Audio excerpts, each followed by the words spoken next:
हरि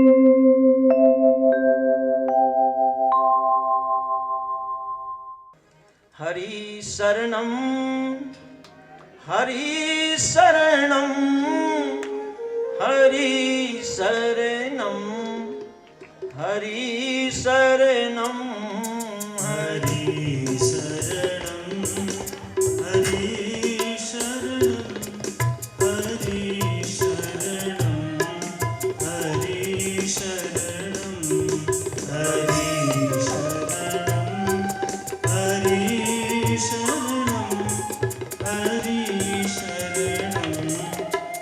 ताली बजाओ तो नींद न आएगी। शरणम हरि शरणम हरि शरणम हरि शरणं हरि शरणं हरि शरणं हरि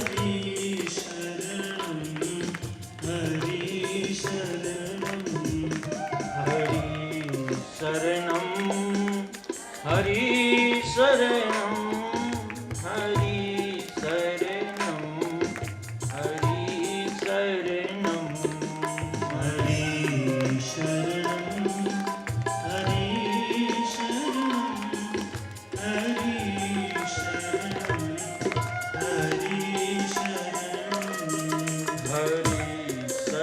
शरणम हरि शरणम हरि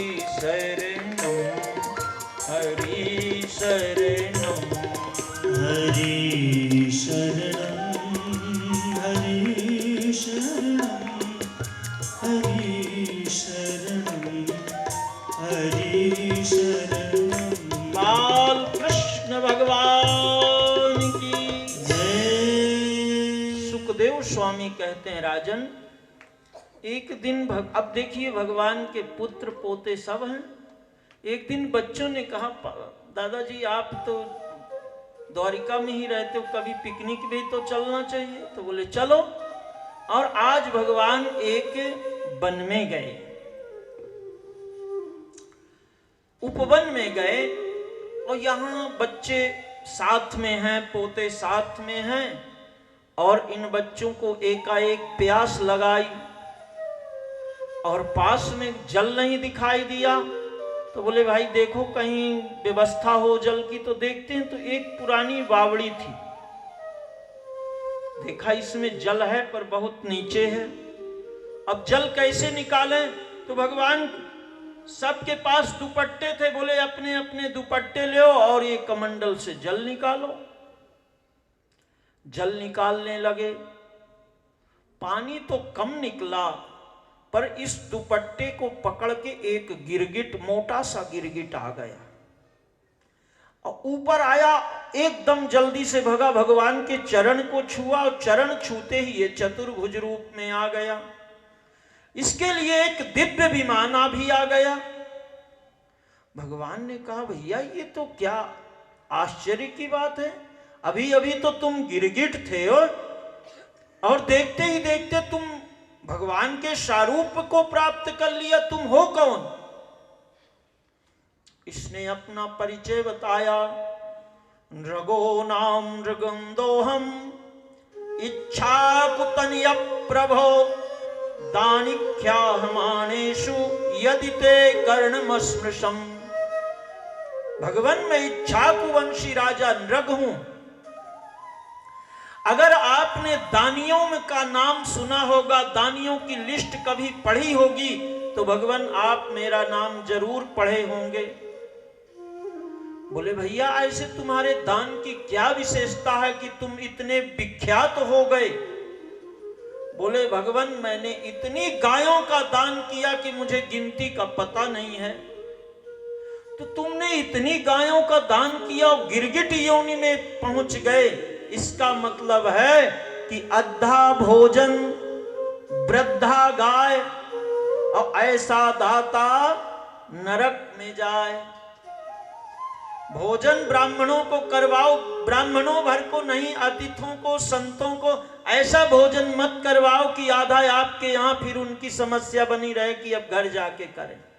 तो राजन तुमने बंध्या गाय का दान किया होगा।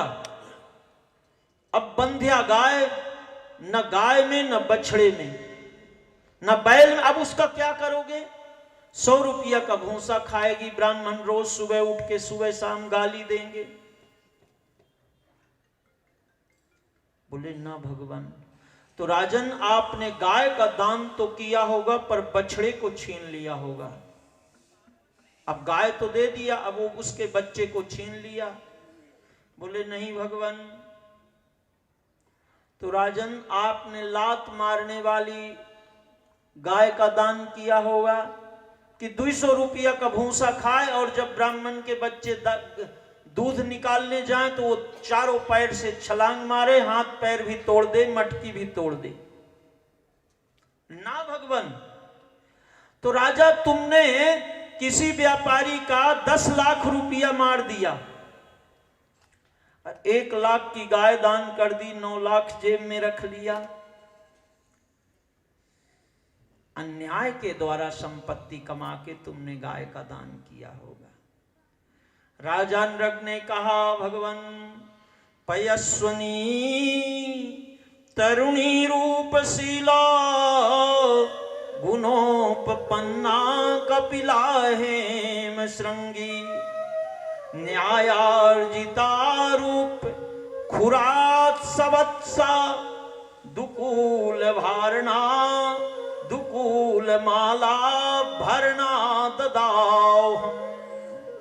भगवान मैंने न्याय अर्जित धन से गायों का दान किया, कपिला गाय का दान किया, तरुणी गाय का, बूढ़ी नहीं तरुणी गाय का दान किया, सवत्सा बछड़े के साथ दान किया। फिर राजा तुम गिरगिट योनि में कैसे गए? बोले भगवान पूछिए मत। एक दिन एक ब्राह्मण को मैंने 100 गायों का दान किया और वो ब्राह्मण गाय लेके जा रहे थे कि एक गाय उन 100 में एक गाय भाग के आई और मेरी गौशाला में प्रवेश कर गई। जब दूसरे ब्राह्मण आए तो मैंने उनको फिर 11 गाय का दान कर दिया। और वो जो एक गाय भाग के आई थी महाराज, मैंने उसको दोबारा दान कर दिया। वो ब्राह्मण खोजते खोजते आए और अपनी गाय को पहचान लिया। बोले भैया ये गाय तो मेरी है। दूसरे वाला ब्राह्मण कहता अभी अभी राजा नृग ने मुझे दी है, तुम्हारी कैसी हुई? तो बोले चलो राजा नृग के पास। बोले भगवान वो दोनों ब्राह्मण झगड़ते झगड़ते मेरे दरवाजे पे आए। जब पहले वाला ब्राह्मण कहता राजन आपने ये गाय मुझे दी है, तो मैं यूं सिर हिला देता। जब दूसरा ब्राह्मण कहता राजन आपने ये गाय मुझे दी है, तो यूं सिर हिला देता। भगवान वो दोनों ब्राह्मण इतने जिद पे उतर आए, मैंने कहा भाई और 10 गाय ले लो पर ये झगड़ा छोड़ दो। वो बोले गाय तो यही चाहिए। मैं कोई सही उत्तर न दे पाया और जाते जाते उन ब्राह्मणों ने श्राप दिया कि राजन तुम उचित उत्तर नहीं दे रहे हो, गिरगिट के जैसे सिर हिला रहे हो, ब्राह्मणों में झगड़ा लगवा रहे हो, जाओ हम तुम्हें श्राप देते हैं कि गिरगिट बन जाओ। भगवान एक छोटी सी भूल के कारण मुझे गिरगिट बनना पड़ा। जब शरीर शांत हुआ तो मैं धर्मराज के यहां दरबार में बुलाया गया। बोले राजन आपने अपने जीवन में पुण्य ही पुण्य किए हो, पर एक छोटा सा पाप है, वो ब्राह्मणों का श्राप है। तो महाराज पहले पुण्य का फल भोगना चाहते हो कि पाप का? भगवान मैंने धर्मराज को कहा कि जब एक ही पाप है तो प्रभु मैं पहले पाप का फल भोग लूं फिर हमेशा। तो आज मैं गिरगिट बन गया प्रभु, आपके चरण स्पर्श करके ये देखिए आपके सामने विमान में जा रहा हूं। भगवत गुणानुवाद गाते हुए राजा नृग भगवत धाम को चले गए। आज ये उपवन में आने का केवल एक बहाना था, अपने सब बच्चों को बता दिया देखो बच्चों, कभी भी किसी संत किसी ब्राह्मण का अपमान मत करना, उसकी हंसी मत करना। भगवान को पता था कि मेरे कुल में भी ब्राह्मणों का ही श्राप लगने वाला है।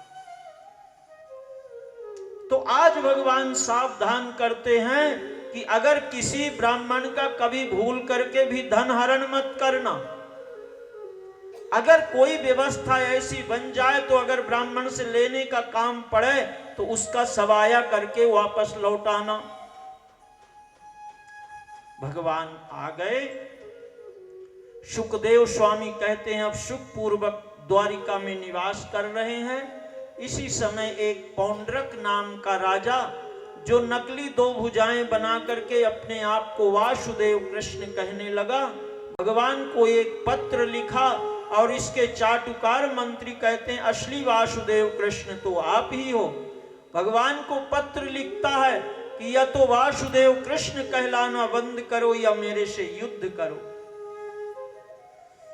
भगवान ने कहा मैं वासुदेव कहलाना बंद नहीं करूंगा। सवाल रहा मेरे चक्र का तो अब वो पौंड्रक के मस्तक पे ही लग छूटेगा। पौंड्रक के साथ भगवान का युद्ध हुआ है, भगवान ने इसका उद्धार किया है।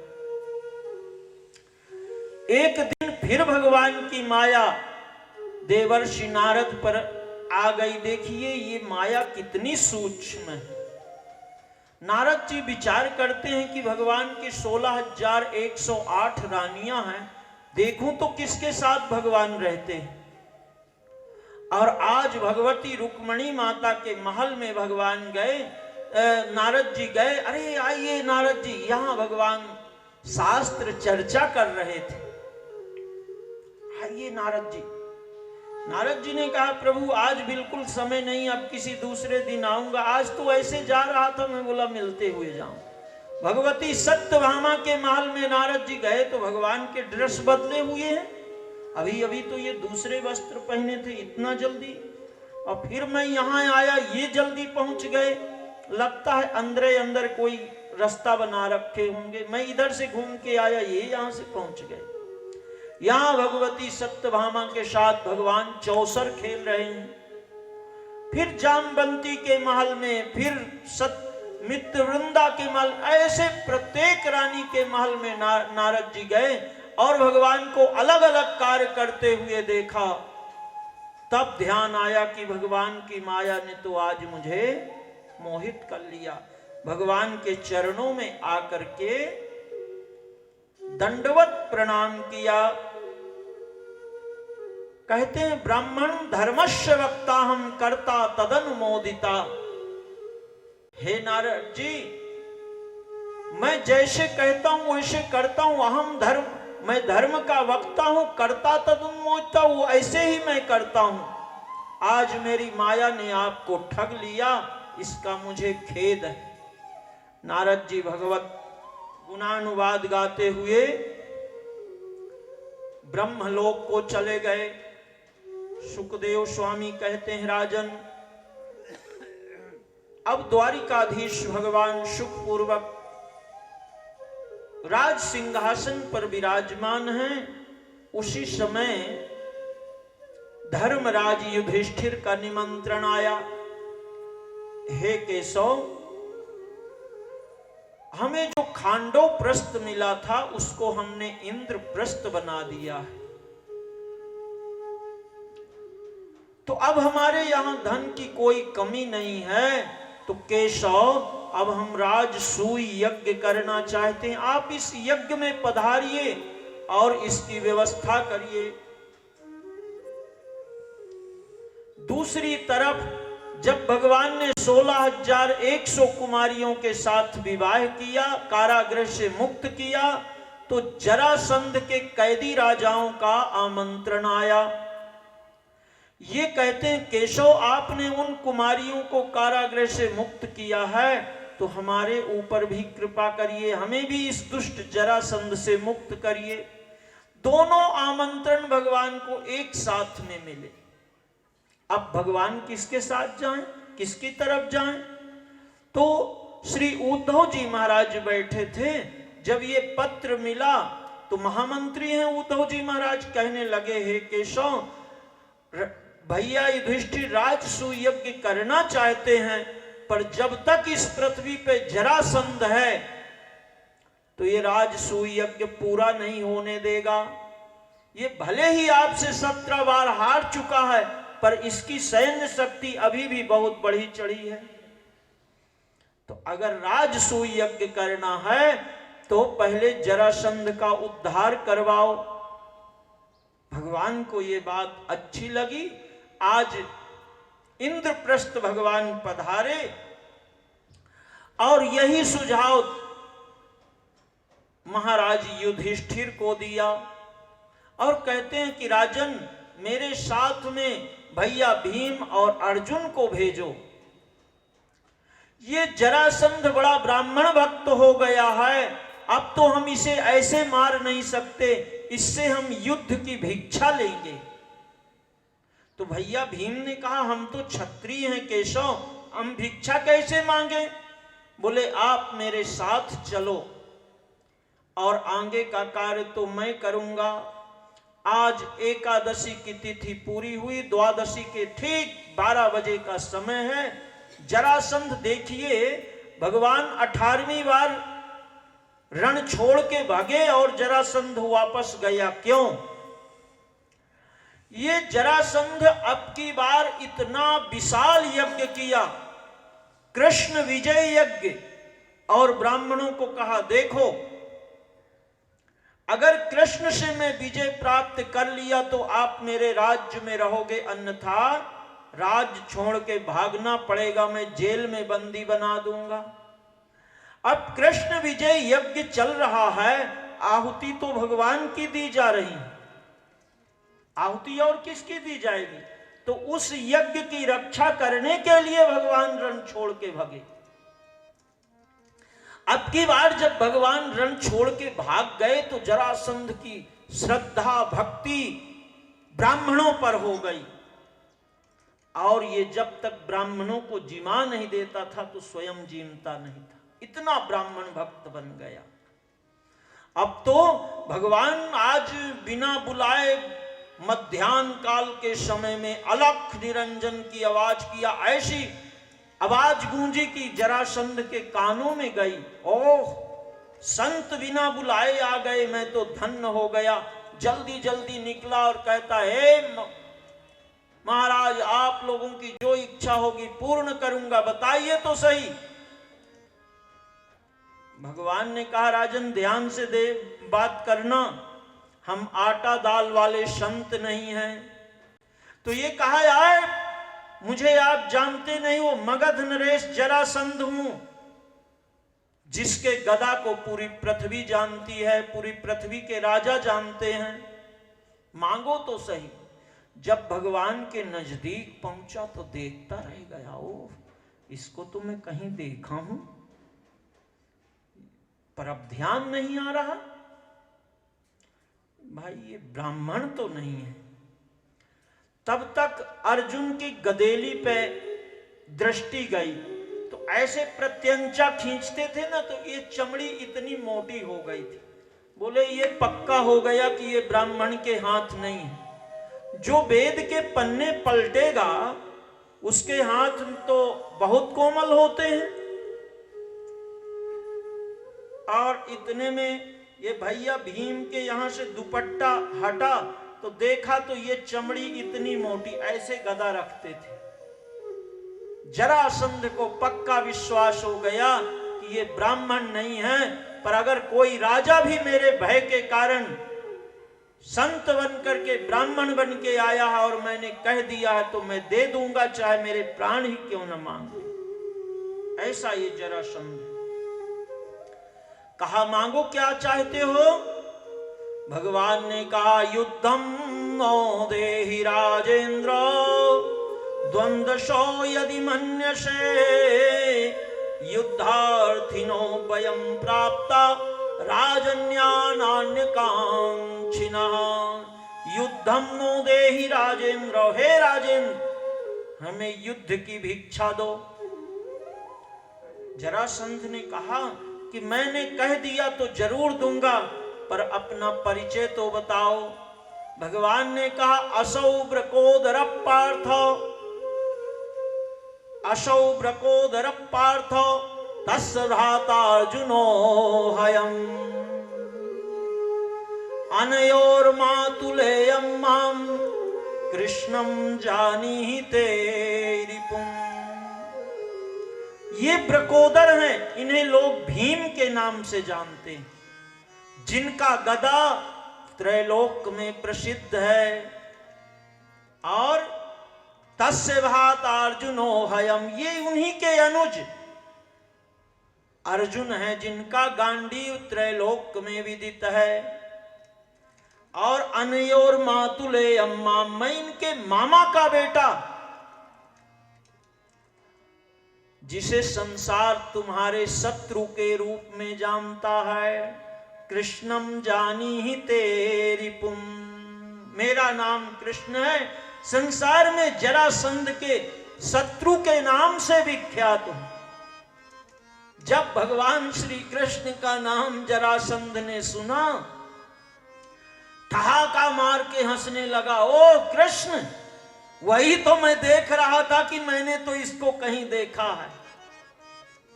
भैया मैं तुम्हारे से युद्ध नहीं करूंगा। क्यों? कि मथुराम स्वपुरीम त्यक्त्वा समुद्रम शरणम गतः। कृष्ण तुम बड़े डरपोक हो, मेरे डर के कारण मथुरापुरी को छोड़ के समुद्र के बीच में घर बना के रह रहे हो। तुमसे नहीं लड़ूंगा। अर्जुनो न भवेद योधा, अर्जुन से भी नहीं लड़ूंगा, क्योंकि ये राजा विराट के नगर में जाके चूड़ी पहन के नृत्य करने लग गए थे। तब से अर्जुन की गिनती योद्धाओं से समाप्त हो गई। अभीमस्तुल्यबलो ममो, भीम से युद्ध करूंगा, क्योंकि ये मेरे समान उम्र का भी है और मेरे समान बलशाली भी है, गदाधारी भी है। भगवान ने कहा, राजन आज आपने अपने मृत्यु का सही चुनाव किया। जरासंध कहता है, केशव पहले भोजन करो, फिर कौन किसकी मृत्यु है ये तो समय बताएगा। तीनों के चरण धोया, एक आसन पर बिठाया, भगवान को भोजन कराया, स्वयं भोजन किया। कक्ष में जाकर के आपस में धर्म की, समाज की चर्चा करने लगे। सायंकाल के समय अपने शस्त्रागार में ले गया। हे भीम, अपने मन मुताबिक गदा का चुनाव करो। दूसरे दिन से तो गदा युद्ध शुरू हो गया। ऐसी चिंगारियां निकलती कि क्या कहना। 27 दिन तक युद्ध हुआ। शाम के समय, रात्रि के समय एक साथ में भोजन करते और दूसरे दिन से गदा युद्ध करते। 27वें दिन जरासंध ने भैया भीम के पीठ पे ऐसी गदा मारी कि कराहने लगे। भैया भीम भगवान यदुवंश शिरोमणि श्री कृष्ण के पास आए और कहते हैं, केशव आपने मुझे अच्छी जगह फंसा दिया। मैं समझ गया कि मैं जरासंध से जीत नहीं सकता। आप लोग तो रसमलाई खा के वजन बढ़ा रहे हो, युद्ध देख रहे हो, अब मेरे पीठ की हालत तो देखो। आज भगवान कैसे भक्त वत्सल हैं। भैया भीम के पीठ में मालिश करने लगे। कहां मारा है गदा दिखाओ। दवाई लगा के मालिश करने लगे। सारी वेदना शांत हुई। भगवान कहते हैं, भैया आप युद्ध तो करते हो पर मेरी ओर तो देखते नहीं हो। बताओ मेरी क्या गलती है। ध्यान करना, ये जरासंध और कोई नहीं, जरा नाम है बुढ़ापे का। और बुढ़ापे में ये गांठों में जो दर्द आता है ना, इसी का नाम है जरासंध। और ये जरासंध से लड़ाई, चाहे आप फिजियोथेरेपी क्या बोलते हो, चाहे एलोपैथिक, और चाहे बॉम्बे हॉस्पिटल जाओ, चाहे घुटना बदलवाओ, वो घुटना बदलवाने वाले भी थोड़े दिन में टिंग हो जाते हैं। कुछ भी कर लो, पर ये जरासंध से जब भैया भीम जैसा योद्धा नहीं जीत सका तो हम आप कैसे जीतेंगे। इसलिए जब जरासंध से लड़ाई करना हो जाए ना, तो खूब दवाई लो, खूब एक्सरसाइज करो, उसकी कोई मनाही नहीं है। पर दृष्टि तो भगवान की तरफ ही रखो, नहीं हार जाओगे। हार करके फिर कह दोगे कि अब फिर हम कुछ नहीं कर सकते, डिप्रेशन में आ जाओगे।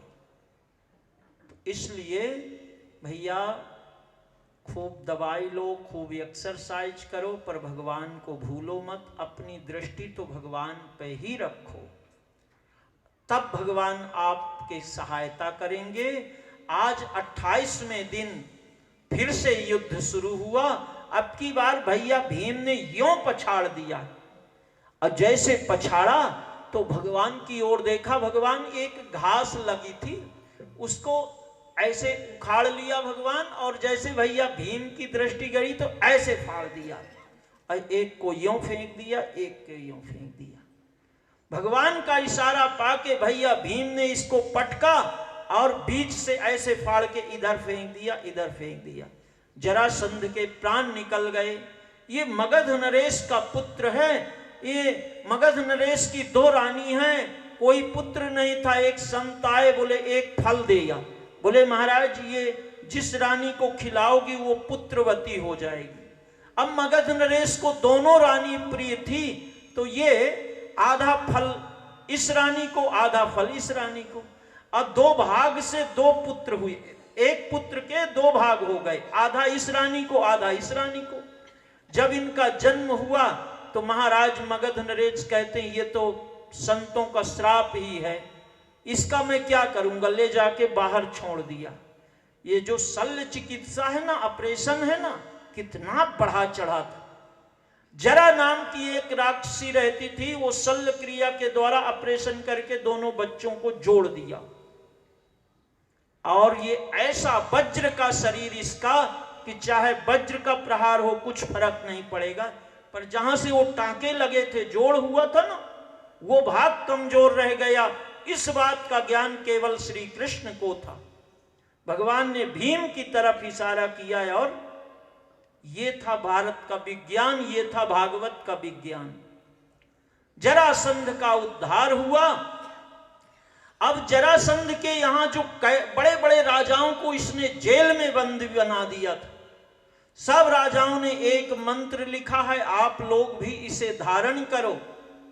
40 के बाद इस मंत्र की बहुत जरूरत पड़ती है, और अगर कोई 20 वर्ष वाला भी इसे पढ़े तो बहुत ही काम की चीज है।